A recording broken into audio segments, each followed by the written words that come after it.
What is your favorite American expression?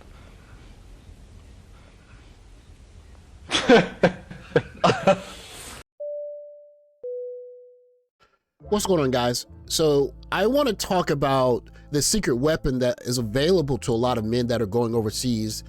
And in order to explain that, I want to explain some ground rules first. So this is a podcast of two young ladies from the Philippines. And so I want to certainly shout out their podcast, and I'll put a link in the description. And they're talking about a couple of the issues that, you know, in terms of passport bros and kind of expectations and things. And so I want you guys to get a good listen to this, and we're going to chop it up on the other side. So what do you think about the Western women saying that we are uneducated? That's why these men are coming here to get a wife. Do you think that is very offensive to say? Yeah. It is insulting? I think it's very insulting.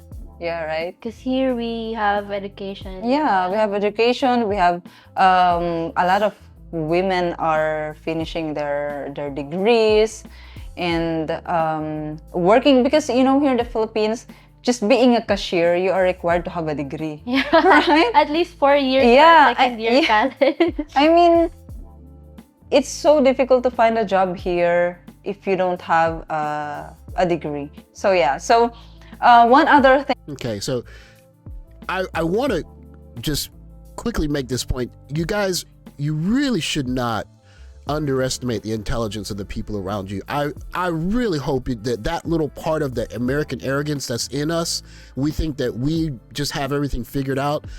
I hope you guys leave that at home.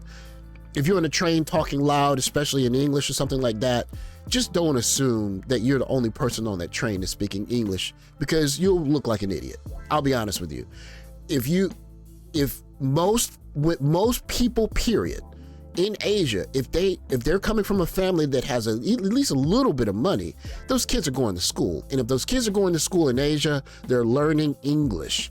And so this whole idea that I can't meet someone that speaks English already, look, these kids in Asia are learning English, and some of them are outperforming American kids on you know, these standardized tests, to be honest with you. So do not underestimate people's intelligence. We're gonna start there. I love Blue Jays. I love Toronto. Thank you. I love Michael Jordan. So about the dating culture.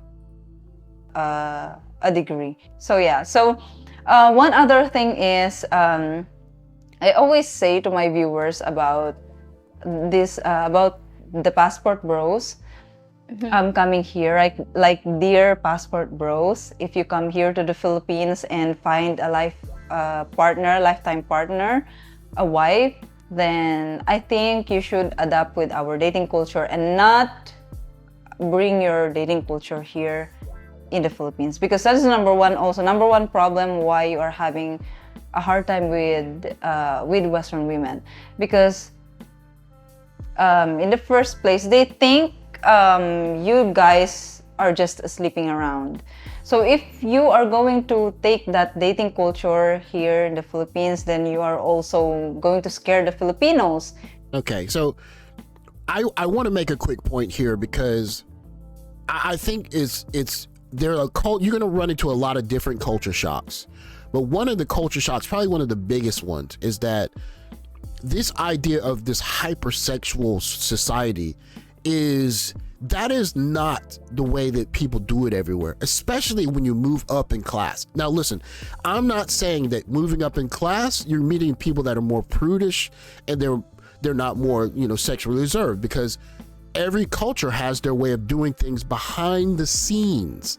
But until you understand the culture, you don't understand that, you know, how cultures deal with, you know, indiscretion.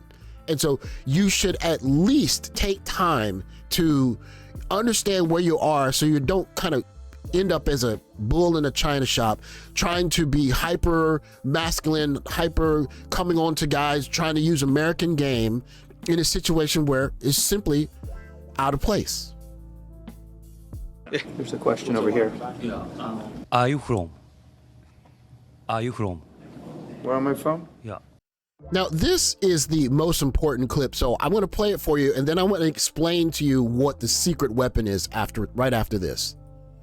You're gonna scare Filipino women, Filipino women, because they might also think that, oh, you're just sleeping around. You're really not serious, right?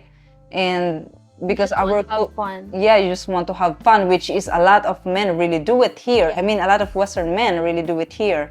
They come here and then they just sleep with few different Filipino women, which is I'm not really, I don't agree with. I mean, I don't want to promote that. We still have a conservative culture, right?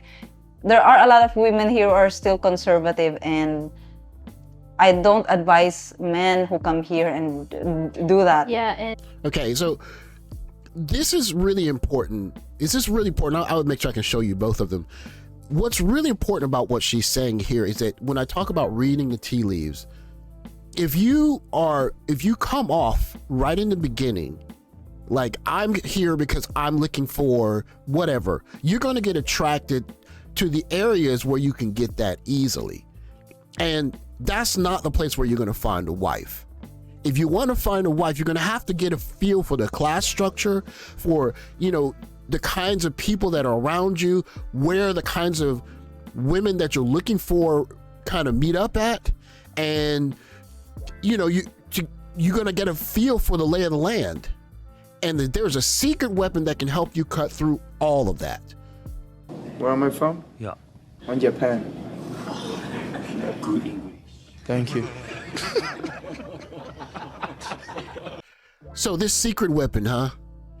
If you saw the thumbnail that started this video, you can see right there, you see all these really pretty young ladies. They're all pretty, right? But the secret weapon is right there. You see this gentleman right there? Now imagine two scenarios. One scenario where you walk into this establishment by yourself and you're looking at these 6 young ladies. You can't tell the difference. They're all really pretty girls looking at you, right? Now, second scenario, you come into the club to party with your friend who is this guy, and you meet these 6 girls or ladies, young women. Then what happens?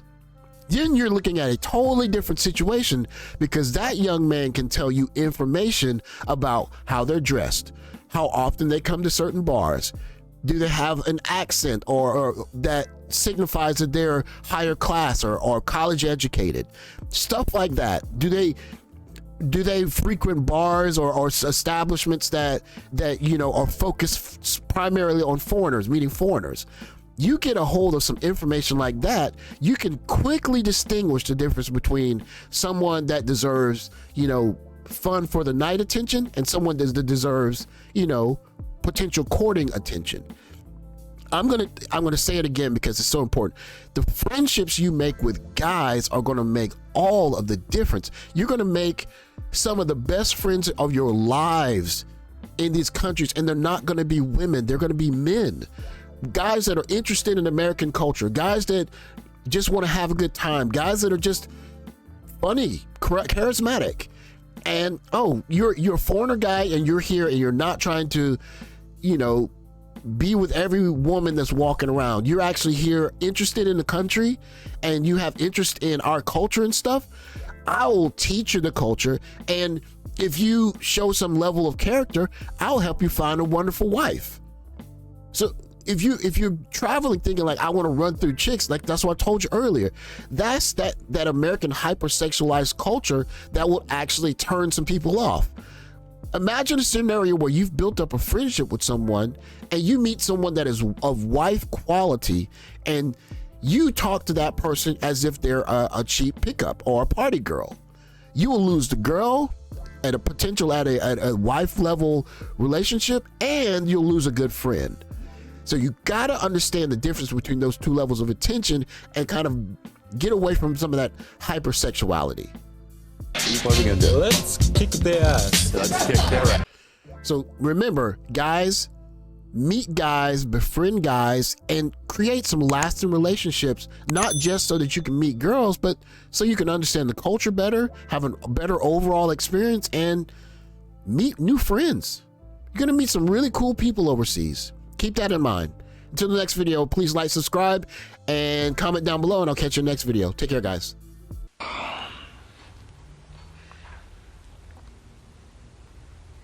August in Kansas City. It's hotter than two rats in a move sock.